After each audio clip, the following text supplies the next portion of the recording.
Quarterly results coming out just from Southwest moments ago. The man who knows them by heart, Phil LeBeau in Chicago this morning. Phil. Andrew, we'll talk a little bit about the Q1 numbers. It was a smaller than expected loss, but let's be honest. What everybody's focused on is cash, liquidity, and what the outlook is for the second quarter and fleet plans, especially when it comes to the 737 MAX.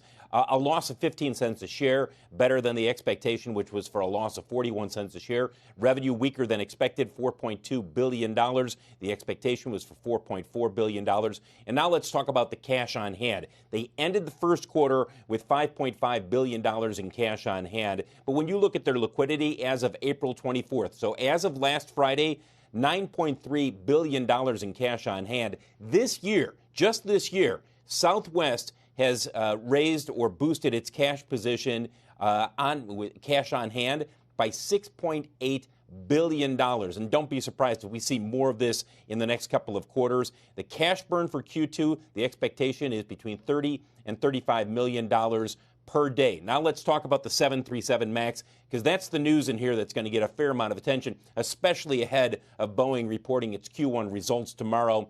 They do not expect it to be back on the schedule before October 30th. That's the latest their schedule goes right now. I think prior to this, they probably were set somewhere in the September time range. I don't know exactly, but they're not expecting before October 30th. And even more to the point, guys, they go on to say in here that we currently expect the MAX to be removed through October 30th.